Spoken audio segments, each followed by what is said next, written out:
right, Daniel. Hey, thank you so much, Mr. Daniel Song, for being on the Elite Agent Talk. I'm so excited to have you on here. First of all, thank you so much for your friendship. Um, Whenever I talk to you, I bring my notes because there's so much I've learned from you already. And I'm really excited to have you share with us your story and your strategies. But yeah, how you doing today? I'm doing well, Dan. And first of all, I appreciate you reaching out. And I've seen all of, because we've known each other for, many years now, and seeing you just really grow the agency and, and all the other things that you're doing, including this podcast. It's been a real treat for me to see from afar. So congratulate you on all of your success. Oh, yeah. Thank you, Daniel. Well, yeah, speaking of how far we've come, um, how long have you known each other? Like 6, 7 years, and from where you started. First, let's talk about the audience, where you are right now. So if you could let us know a little bit about Great Park Insurance and the story behind, or just the current situation of your agency right now. Yeah. So we're in Irvine, California, and I'm the founder of Great Park Insurance. And the reason why I named it Great Park Insurance is because I live in the Great Park neighborhood. So ultimately, we're not there now because there aren't any new buildings there yet. But I want to take Great Park Insurance in the Great Park community on Great Park Boulevard. So hoping that happens here soon. But we're mainly a PL agency. And I always tell people, man, I wish I can say we're like 70-30 PL or PL to sound cool. But probably even a year ago, we were probably about 95% PL and 5% commercial lines. What's been really encouraging is this year, we really made a focus and we were intentional about growing our commercial book. And we specialize in contractors. So what's nice is more than the 50% of new business this year has been commercial. Oh, So wow. we're growing that book quite a bit here. And, I can comfortably say probably we're at about maybe 85-87% PL now. And my ultimate goal is to get that 60-40. So it's not going to happen overnight, but we're working towards it for sure. Yeah. Okay, great. Yeah, sounds like you made a lot of changes. Some of the things I really want to touch into is your way of getting reviews, and how that has helped your business. I think that's something that I think all agents, including me, could learn from you. You're the master at getting reviews. And then automation too. I mean, you led me to the right direction with that. And then, that subject, we could talk for hours. Yeah, definitely. I um, think we have too in the past. right? Yeah, you helped me out so much, Daniel. Um, but for now, yeah, what about your book size and your staff and everything like that as far as your agency Yeah. currently? So our book size right now, we're right around 8 million.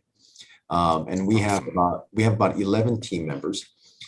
And so with Yelp, we started this journey probably about 10 years ago.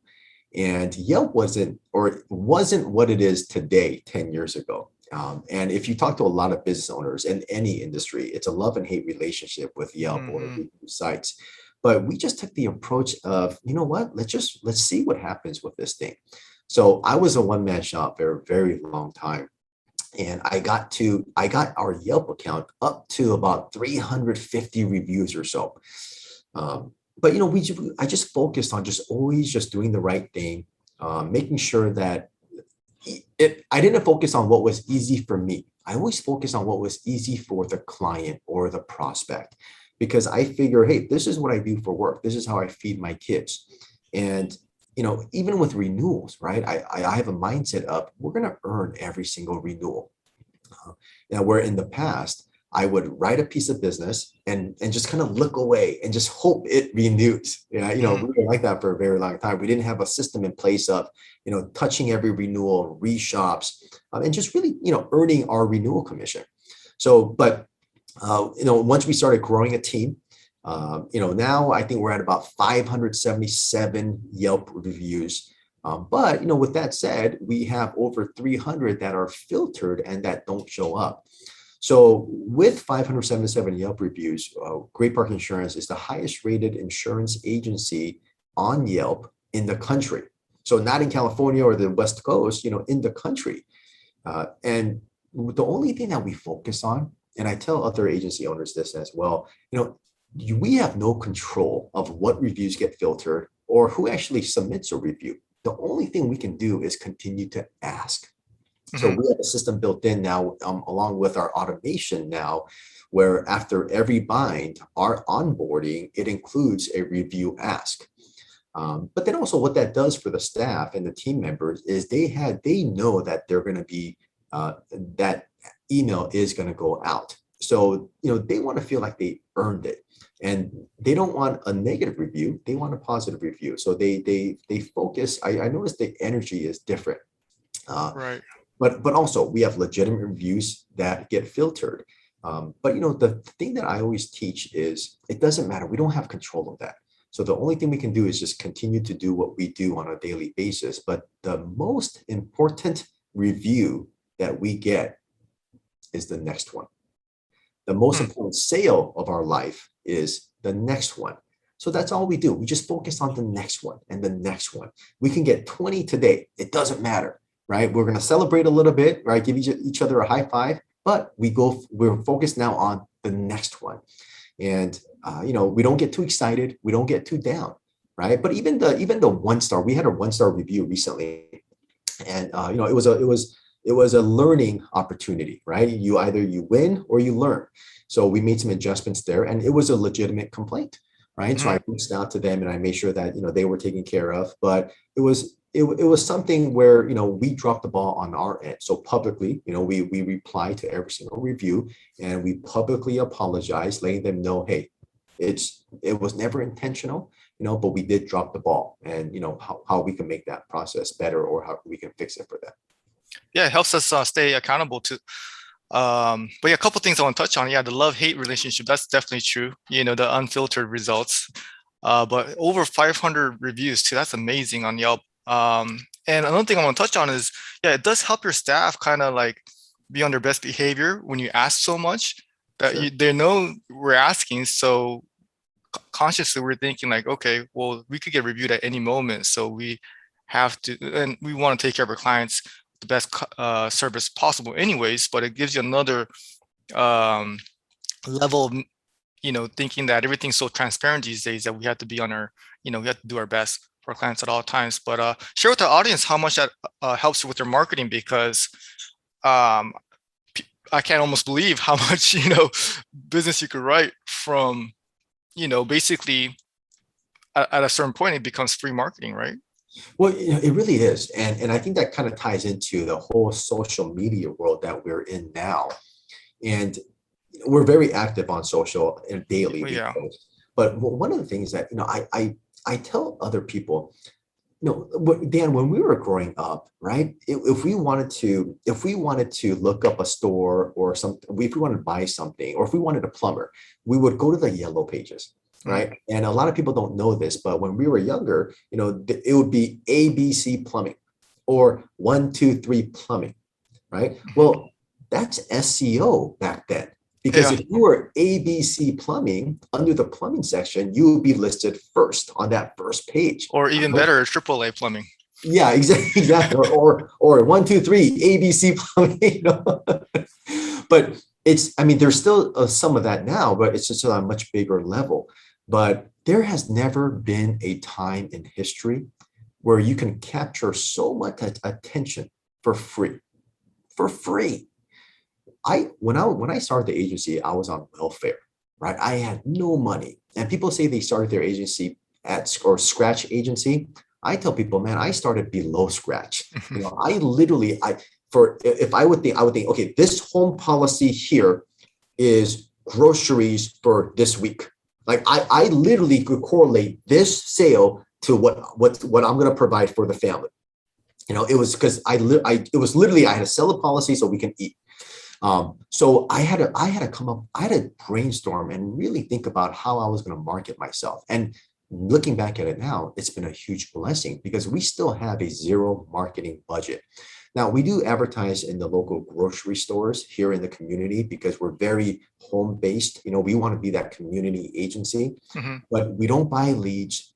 My salespeople or my risk managers, they're not there dialing for dollars. Our phones ring, and it's because of just the I want to say reputation, but just throughout time, right? SEO has kind of been working for us. So we focus heavily on that. but also every year our client base gets bigger and bigger and bigger. And now there's just a bigger pool of people that can refer us to their friends and family. I'm not going to say we have a perfect system, because we don't. There's a lot of leakage, I think, and I think we can capture a lot more. But we're at a place now where it's been really working, and we're growing too. So that's been encouraging. Oh yeah, the systems and processes. I feel like you're an expert at that. But you touched a little bit on it, and I think you share with me a little bit, the perseverance that you had, you know. But just let's go back a little bit and talk about what you were doing before insurance, how you got started, Yeah. and a couple of the early days back in Old Town Tustin. Oh man, you might make me cry if I think about it. So I grew up in Burbank, California. I got I got married very young. I was born in 79, so I'm 42, and I came to the country in 84. Grew up in Burbank.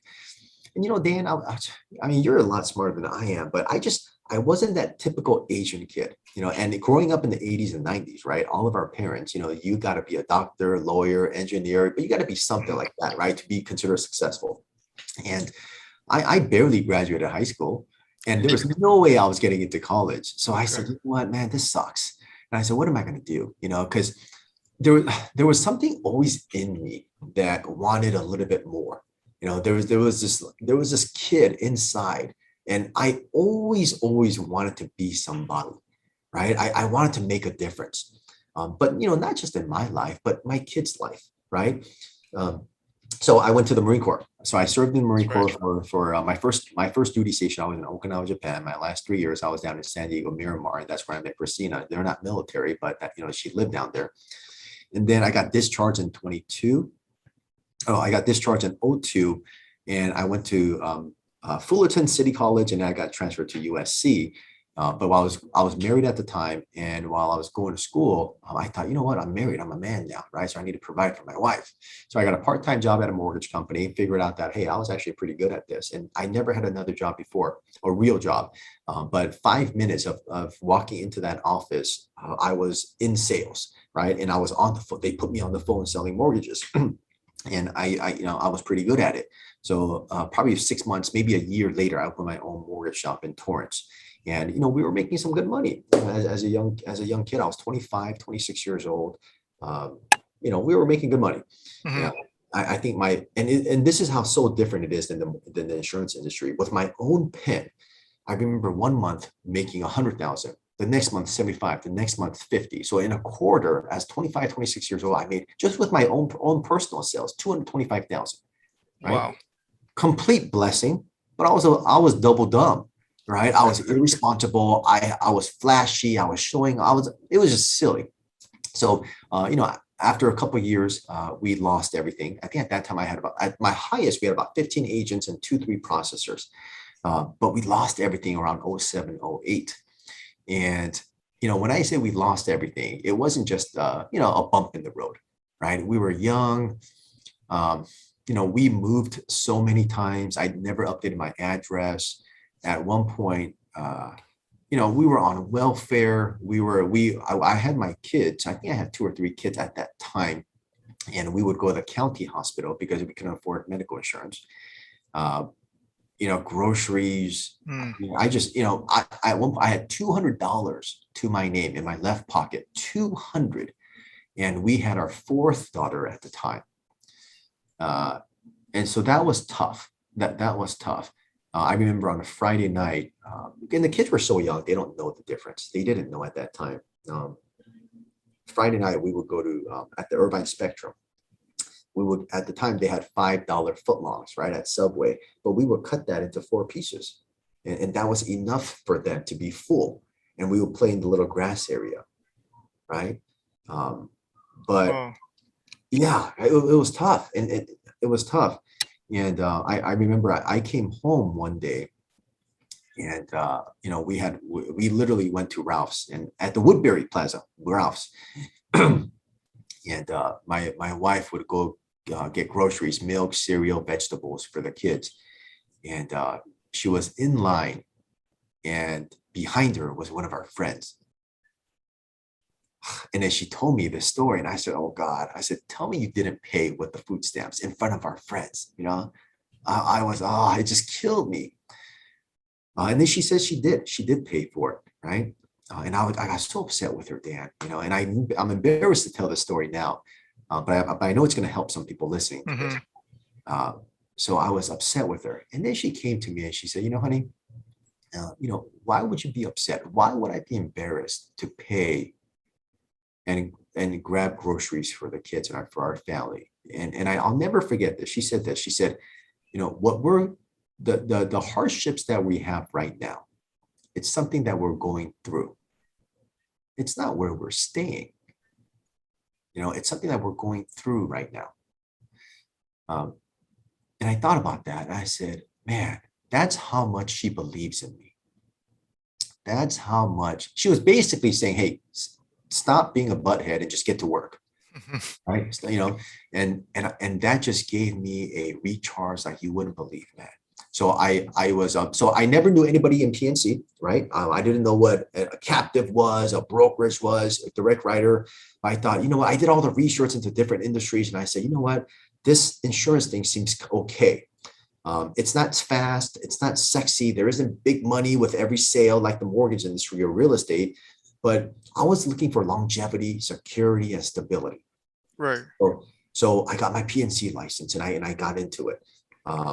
And so I was working 2 jobs during the day. So I would come home at 5. I would get off at 5 p.m. building the PNC book, and then I would come home, eat dinner, play with the kids a little bit, and then I would take a nap from like 8 to 10 for 2 hours p.m. And at 10 o'clock, my wife would wake me up because I would drive on the 91 in Anaheim to my graveyard shift. So I was Oh, working wow. at a home alarm company. At 11 p.m., I would start my graveyard shift. And I was dispatched. If your alarm goes off in the middle of the night, you get a phone call. How long ago was this? What's that? How long ago is this time period here? This is probably right around the time where we met. Really? Which So is 7 years ago? okay, maybe a little bit longer, maybe a little, Okay. but so 11 p.m. to 7:30 a.m. I would work at that home alarm company. Ooh. 7:30 I would get off. I would be on that 55, 91 to the 55, sitting in traffic, and I would get home, eat breakfast, take a shower, and go build a PNC book. So, it's at that point we were so low in our financial life. I didn't have a choice. And that's where I think people need to, sometimes you have to come to that, right? To Hmm. really start fighting back. Hmm. Uh, and that's where we were. And looking back at it now, it's like, man, because if I had 4 kids at a time, and if I'm not, who's going to feed my kids if I'm not going to? Right. So Christina was so supportive. She stayed home with the kids. And Dan, we cried together many times. I remember sitting up late at night praying together. I think at the time like $2,000 of rent was due, and we were already 2 months late. And we're thinking, man, what are we gonna do? What are we gonna do? What else can we sell? We sold everything. But yeah, that's kind of how we got into the business, and we're in a little bit of a better place now, right? But I've been to your house, Daniel. You can say we're that. we're at a place now where we're really enjoying the kids, enjoying building the agency, teaching the team members, and I'm at a place now where it's comforting because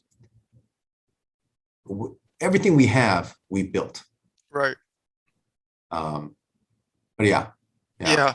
And a lot of, and you mentioned it so many times, but just a big shout out to Christina, right? I mean, geez, what a partner to, build this together with. And yeah, your family, I mean, everybody should follow you on social media just for that. You have such a beautiful family. well, thank you. And to see them, you could just feel the genuine happiness you guys have as a family. I mean, that's so strong. And I didn't really know the level of the struggle you went through. So really, thank you for sharing that. I mean, I think a lot of us have difficult times in the insurance business, but with perseverance, you're living proof, my friend, that it pays off. Yeah, And how resourceful you had to be, and um, Man, that must not been that easy at all. But sometimes, yeah, the harder it is, the the more gratifying the reward. So Yeah, thank you for sharing and that story. no problem. And we appreciate what we have now, right? But when I was young in the mortgage business, making money, I know it was Hmm. just silly, right? But we didn't know how to handle the, I guess the level of success, Yeah, for that short period of time. But now it's really rewarding because and that's what I love about insurance is because I wanted something stable. I didn't want to raise my kids on a roller coaster. So we've been married almost 18 years now. And in the first 5 years of marriage, we had our four girls, and then a few years later, we had my son Nathan. But you know, what I find, Dan, and you're probably this way too. It's too many people quit before they're just about to turn that corner. yeah, Another day, another week, another month. If they just stick it out, right? One more day.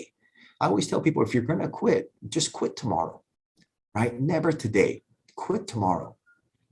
But and I'm living proof of that because we had every excuse to not make it, right? Or to give in, or just to settle, or even just go our separate ways, right? How many families get yeah. divorced, right? Because of financial struggles, right? And that's probably the biggest thing that I'm proud of is that we stuck, man, she never, Dan, I tell you what, man, my Christina, and I'm married to her, so I know her intimately, right? But she has never complained to me about raising the kids, how hard it is, how tired it is.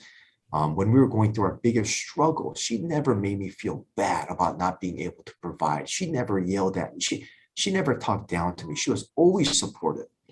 And it's we would not be here with the agency if it wasn't for her. I really do believe that. So Oh, yeah, for sure. yeah, I don't know which is harder, what you do or what she does. exactly, right? Because as the person who's building the business, you kind of have a vision and know exactly what's going on.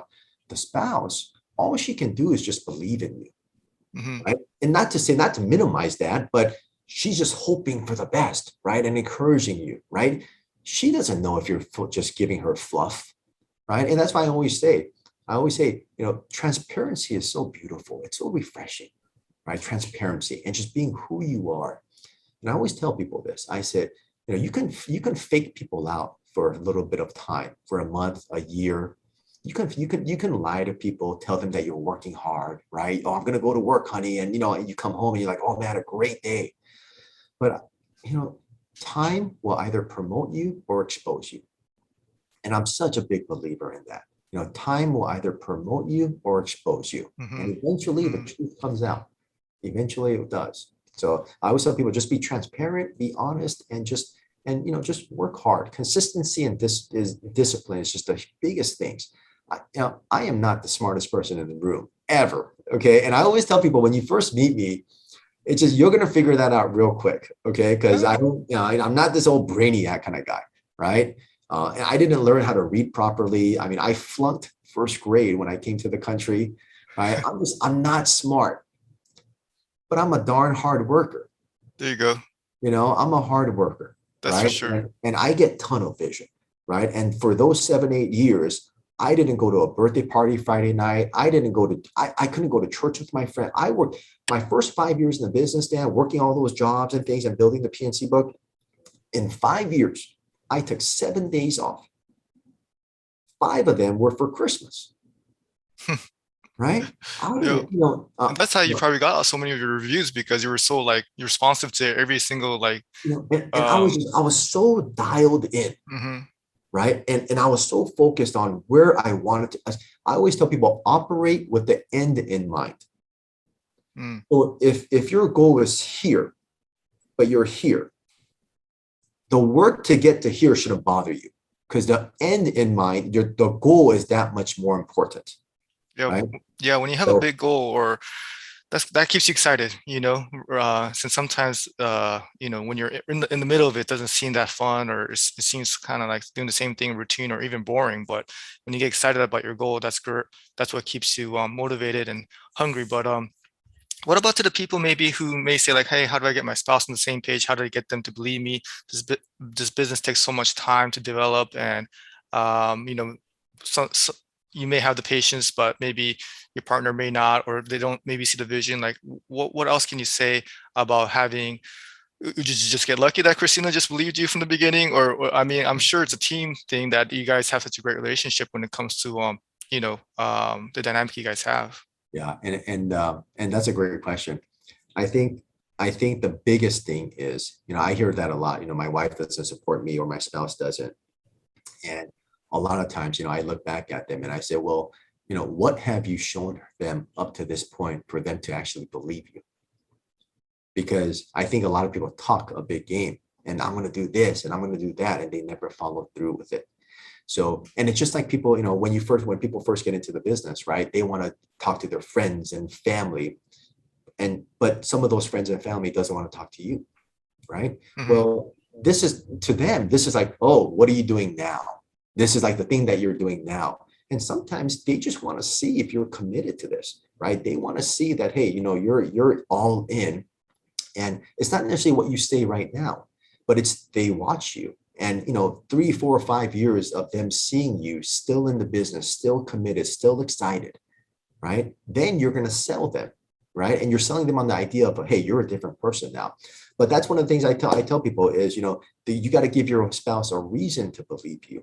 And Hmm. it's not going to happen right away, but they know you intimately. They know when you're lying, when you're not into it, when you're excited, right? They have to see that, and you can't fake it. Not when you live with them, you can't fake it, right? So it has to be within you, and you truly do have to love it. I love what I do. I don't sell policies anymore, right? But I love encouraging the team. I love building the team. I love the culture that we have here. I love seeing wins, right? And we celebrate almost on a daily basis a lot of the small wins. But there's a reason why I tell people it's the team really does make me look good. The team really does. But you have to be the one as the leader to initiate that momentum and build that momentum.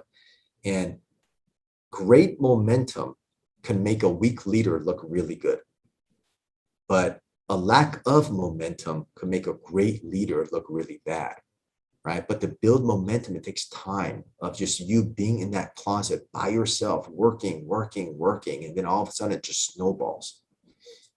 Yeah, I think I know what you're talking about when it comes to working in the closet. I think you're talking about building out the automation system, you do a great job making your team look good. But yeah, going back to what you talked about to help out your relationship, I think it's just, showing them that your word is means something, what you say you're going to do and you deliver on that. That definitely helps your partner believe in what's going to happen next too, because the confidence that she develops in you or he or she's going to develop in you is going to be so much stronger. But yeah, talk about wins, Danny. What would you say are the top three things that has helped you win and get to where you were, you know, sharing fire, where you lived and how you got started to where you are now. Three top things you would say that has helped make the biggest difference in your agency's growth. Yeah. The number one thing is consistency, daily consistency. And I always teach people. I said 50% of winning is just simply showing up.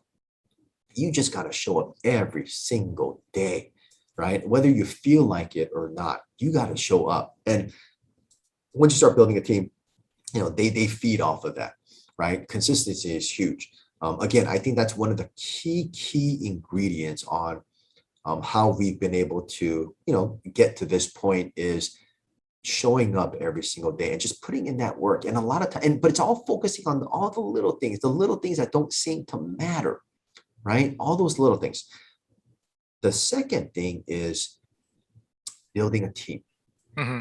I was a one-man shop working from my cell phone at my home for many, many years. We got to an income level at a certain point, and I was still a one-man shop where a lot of people would think, wow, okay, you can relax. But it wasn't it. I always focused on new business. The renewals I knew would take care of themselves, but I always focused on new business. So, but once I started building a team, I noticed, wow, this is exponential, right? Hmm. I just now have 10 of me. Right. and we're that much stronger. And then we kind of took it to another level a couple of years ago, which you and I have had great conversations about is the automation aspect to it now. So we took that team of 10, and now we do the work of 100 team members in a month. And it's not always perfect, it's not always pretty, but if you put in the work, it actually, and if you strategize what you want to do, it actually is a great tool. I really want to talk to you about that. And so would you say consistency, building a team, and then 3, would you put automation, or 3, I would put automation. Yeah. Yeah. what are your top 3 automation strategies? Okay, so we kind of have different segments here. We have pre-sale, Hmm. right? Yep. We have renewals. Your pre-sale strategy is unbelievable, by the Yeah, way. yeah, Did you come So up with everything? we did, yeah. So Man. when we first got into automation, again, right, new business, right? Hmm. Nothing happens until That's we first sell thing a first, policy. yeah. That's the first thing that we did was pre-sale automation. And then we have the onboarding process, and then we have the renewal process. Uh, but yeah, those, and again, the thing about automation is I have a full-time developer always working consistently on the automation, fixing it, A/B testing, and just working on new projects, because we noticed this one little word in this email would trigger them to reply or respond to an Hmm. email or text or an RVM. So, we're always trying to, see what else we can do. But yeah, the automation has made our lives a lot easier. We're communicating with our book of business without really having to put in the effort to communicate. But that's been it's been really helpful. Yeah. Yeah, and whatever you spend on it, it's so worth it, because if you think about how much it does, and what if you say, like, it's like 100 people's amount of activity, and what that costs you is sometimes way less than just one employee. So to 10x your team with the cost involved, I Well, think that is. and also that great point, Mhm. right? But also the beauty of it is also is as agency owners, as business owners, it puts the control back to us, Mhm. right? Because let's Yeah. say somebody leaves, or let's say, right, an employee doesn't work out and team member and they move on or they move. Mhm. Well, we still have the system here, so we can still function, on as we do on a regular day. Yeah, that's true. Yeah, just assigns the owner to a different producer. It's just Right. that easy. And also, when you talk about control, it also helps us control what messaging we're putting out to our clients. Because producers and owners, we all have good days and bad days, but the messaging and the activity is going to be consistent because it's already set up. So it does take a long time to set up, but the amount of time you save on the back end, it's so worth the time and effort it takes to build out templates and build out campaigns and things like Right. And the system will never forget to do it. that. Right. Right. So, let's say, we send out a new quote and, we should follow up and send an email, let's say, or, the system will do it. A producer can get busy and forget about it. Right. But the system will never forget. So yeah, it's really cool. When my risk managers they're working on something else, a new prospect, we'll get an email reply from, let's say, 2 or 3 weeks ago. Right. The system sent out an email, and then they reply back saying, yeah, let's move forward. Can we make it effective today? And whenever we get those type of emails, the producers love it because it's completely effortless on their part, right? But the system, and it took a little while for them to buy into it, because it is a different way of thinking. You do have to give up a little bit of control from the producer standpoint, because sometimes producers really like to follow up, right? But it's a training process, and once everybody's on the same page, they really love it because, again, it's effortless. Absolutely. How much follow-up is too much to you? Well, so on a new quote that we send out, we follow up probably about 45 days. And in the beginning, it's a little bit more, right? Mhm. But studies have shown, right, the third week, the fourth week, sometimes you have a higher success rate than the second week. Mm. So we follow up for about 45 days. And then once if they never respond, then they drop off into our X-Day campaign and a long-term follow-up campaign. Mhm. Do you feel like sometimes when you have such great automation systems that your producers may, I'm not sure if you have phone call follow-ups or things like that, but we're doing such a great job, my team, I feel like, with text and emails, but now maybe we're not making enough calls now. And that is a thing, that I see a lot of people happening is that you do, because we in our campaigns we do get notified when the system says, hey, look, we've texted, we've emailed, but it's time to make a physical call now. Oh, it reminds the producer, like a task Yes. notification. Yeah. Okay. So that is part of the campaign. That's okay. That's Um, smart. yeah, because I really do believe, I mean, texting and emails are great, but there's still something to be said about getting them on the phone. Yeah. There's still something to be said about that. So again, it's not a perfect agency. Do they always make those calls? No, I wish they would. And it's a continual conversation in our agency. But yeah, I'm a total believer in, hey, picking up that phone and just reaching out to them. Yeah. Right. Absolutely. And then that way they get a missed call, and then yeah, it's just people just prefer that way. Or voicemail too. It sounds better. They could hear your voice. They could, yeah. And then the video follow-ups that you guys do, man, it's just so much that you could do. What's next for you as far as like automation? What's your campaign you're working on right now? There's a few things. Our commercial. So what we're doing now is the VA team. We're testing to see if telemarketing. We're getting a team together to really start making outbound calls for my risk managers. For commercial? For commercial. Mhm. For commercial. So we're going to see how that goes. We literally had the conversation last week, and I'm getting on a Zoom call tomorrow with my developer to see what the progress is with that. And we're hoping to start it early next month. And then, we'll continue to work on our renewal campaigns and things. Oh, really? Okay. Yeah, renewal campaigns. Yeah. Yeah. And then your team, man, the way you take care of them, that's awesome. But what are some of your strategies or advice when it comes to building out a team from your experience? Yeah. Yeah. Um, I had a mind shift many years ago where it wasn't all about me.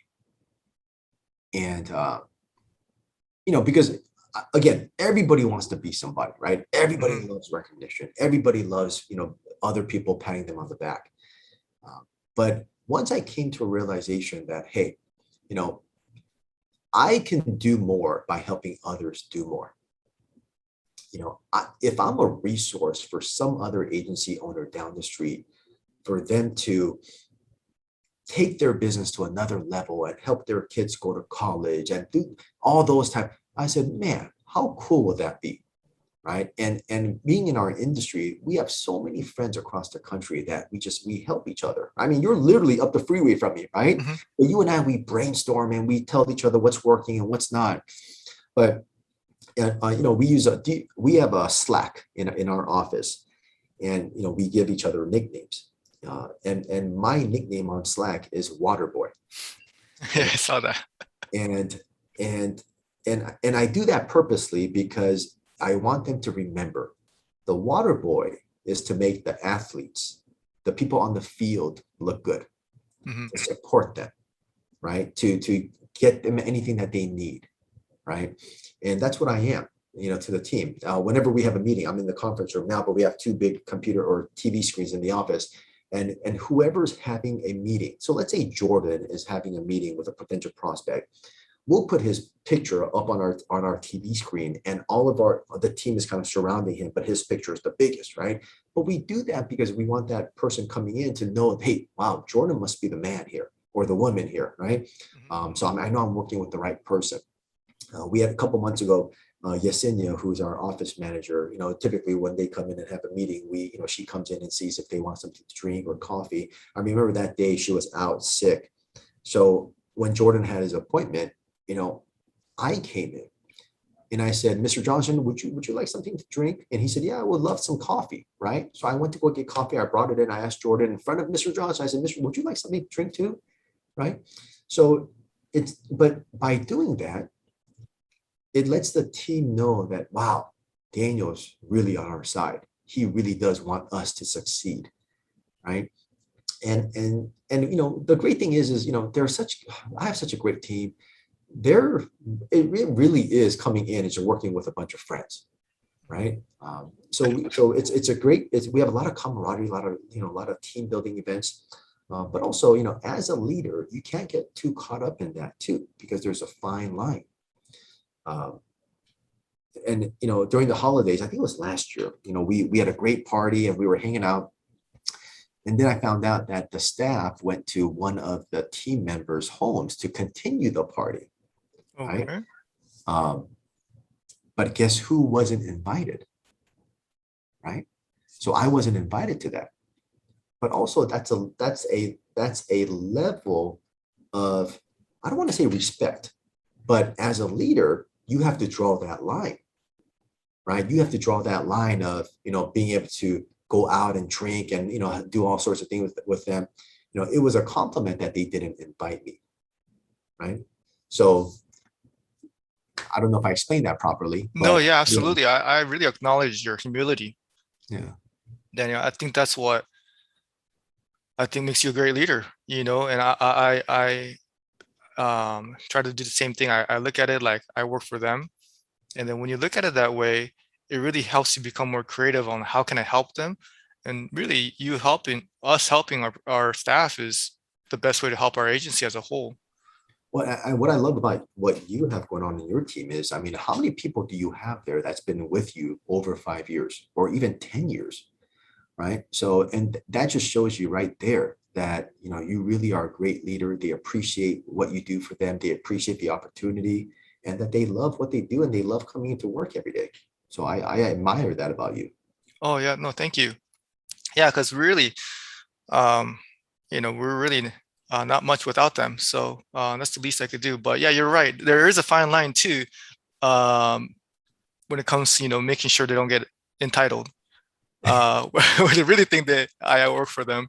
So that's a balance that we have to always, you know, be careful for and look out for. But that's awesome, Daniel. I mean, your team is doing great things. Um, Tell me a little bit more about the commercial focus right now. W- do you just want to grow that more? Because what are the reasons? Because the personal lines one, I feel like you have such a great system, and the marketing cost is maybe a little bit less. What are the reason, or what's the excitement behind the shift? Not a shift, but more energy and focus into commercial. Yeah, no, I think it's a total shift.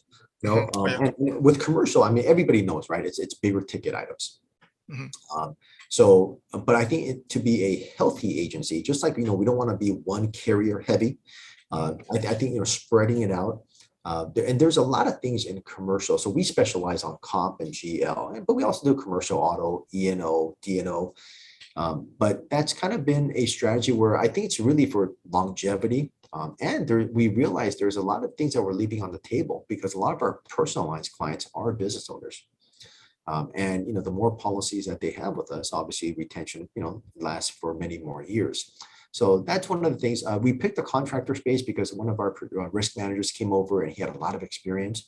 And he came over and gave us a lot of suggestions and a lot of recommendations. So we brought on board, I want to say we brought on board 5 or 7 specific carriers for contractors. And it's been a huge blessing as far as margins. Hmm. We noticed the commercial lines business is more profitable per policy than personal lines, Hmm. only because it's bigger. The premiums are a little bit larger with commercial, but we're still small market commercial. We're not middle market or large market. So we still, we're still trying to see what's working for us and what isn't working.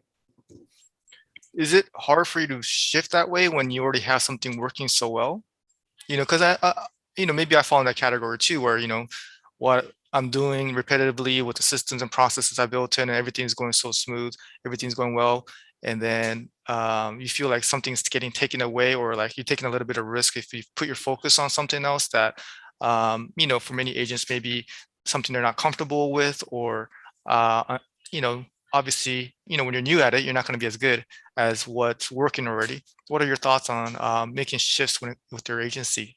Well, I think that's a great question because, but also that's one of the benefits of growing a team, right? It's Hmm. like, I don't have to do everything. So if Gotcha. we're trained properly, I know for a fact that they got it. And what I found out is a lot of the times they're better than I am, at those specific tasks. So, and that's where the automation came in too, because now I could be, shifting a little bit more attention to getting the commercial side built out.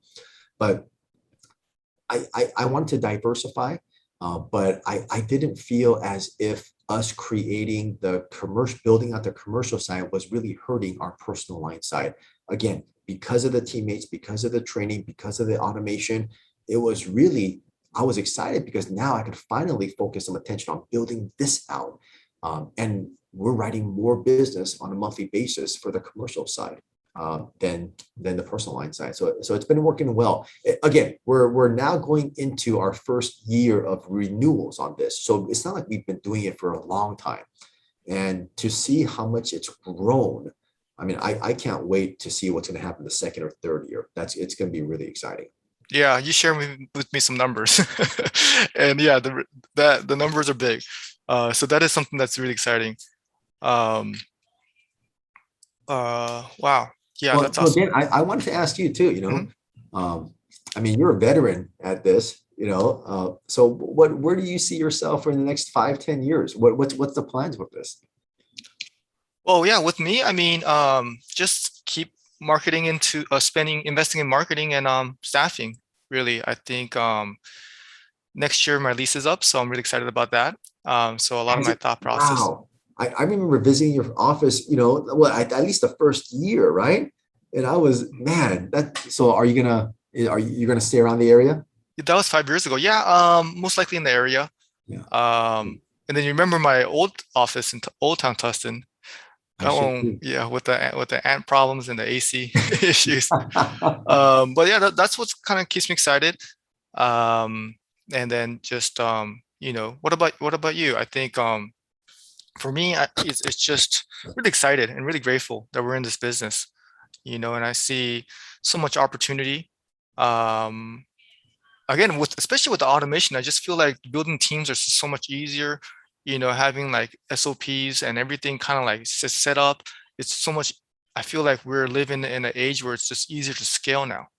I think the biggest challenges are really comes down to staffing, finding the right people. Mhm. Because if you have the right marketing system and then the right systems and processes and process, then the biggest challenge, or a lot of my thought process goes into, okay, how can I find the right people? How can I trade them? How can I, motivate them? How could I have them have the right mindset? So those are the type of things that I like to do anyways. So really excited about continuing on and being more driven and more focused on, developing and helping my team.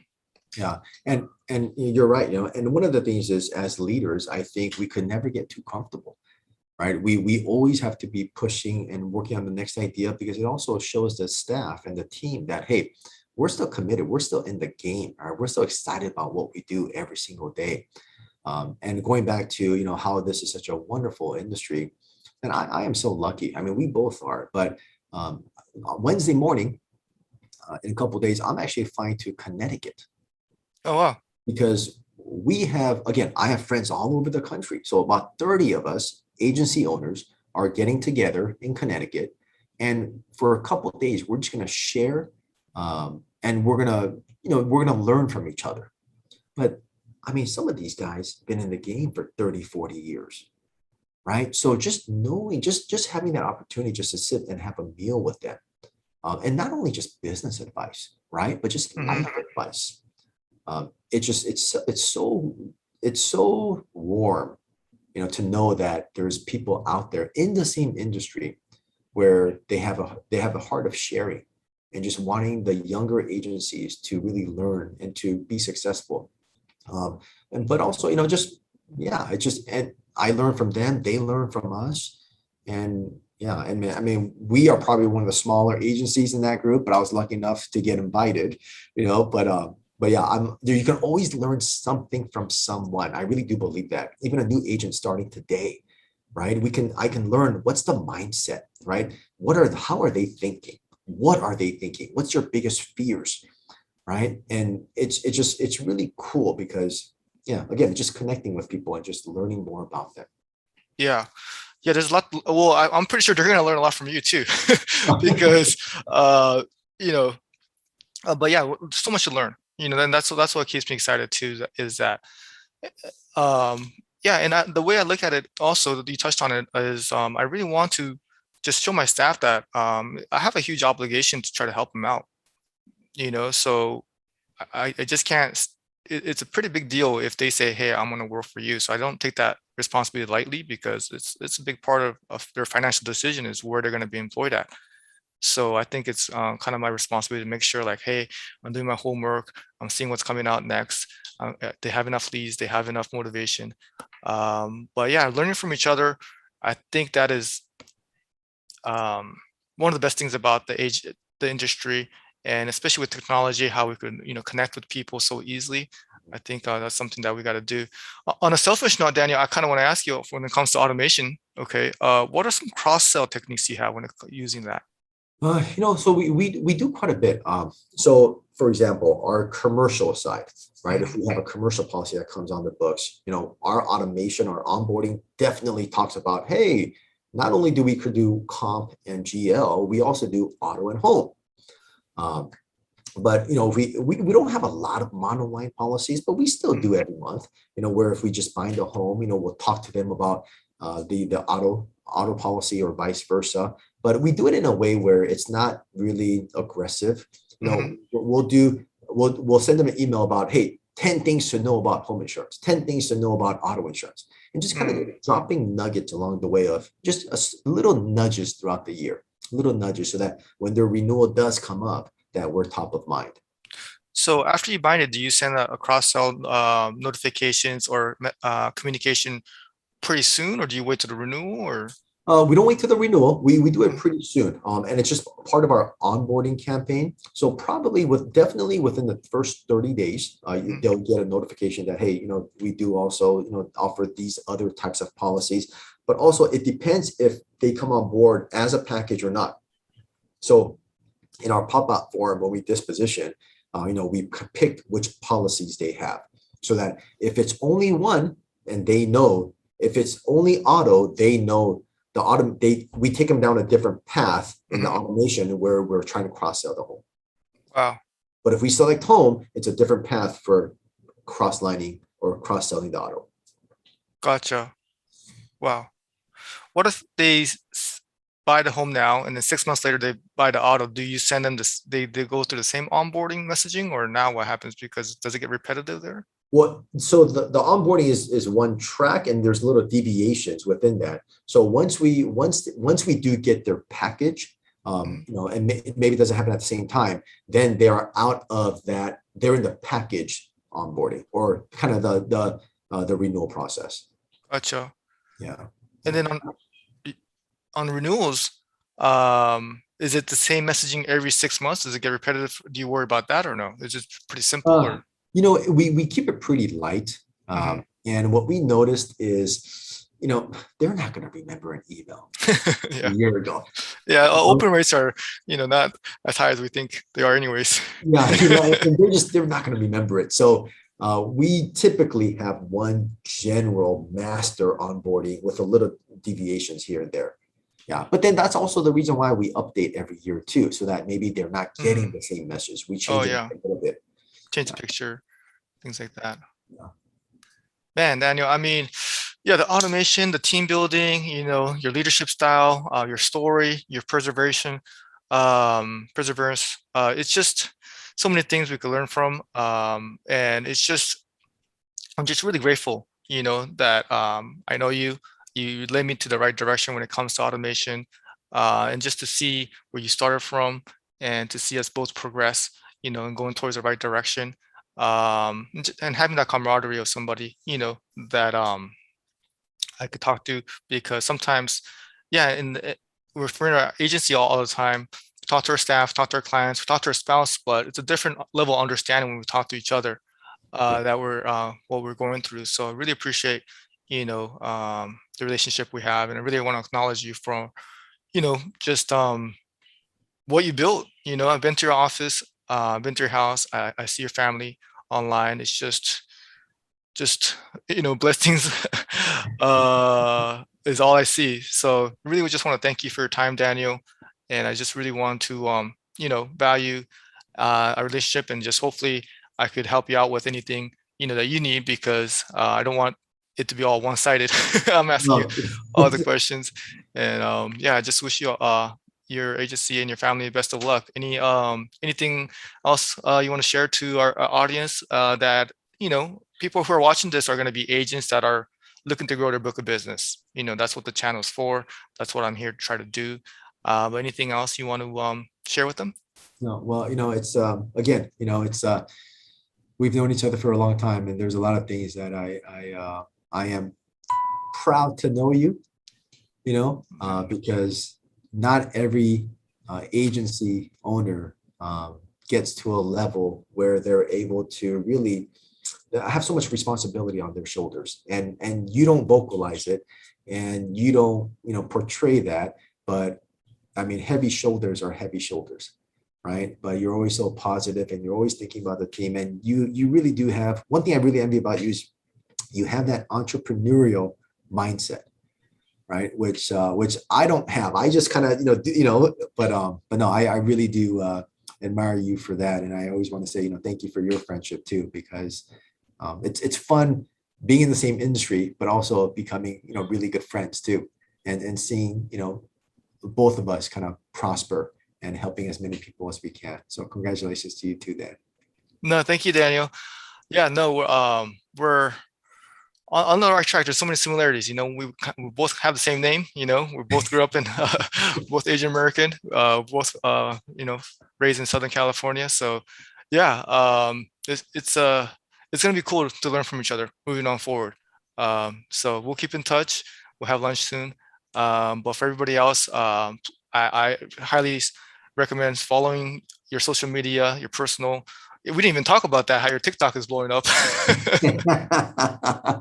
We're having a lot of fun with it, but it's everybody, it's Seong Life. So please check it out. Let me know what you think. It's amazing, your followers and your views. But yeah, you're definitely doing the right things, when it comes to social media. Maybe we'll talk about that on the next time. Sounds good.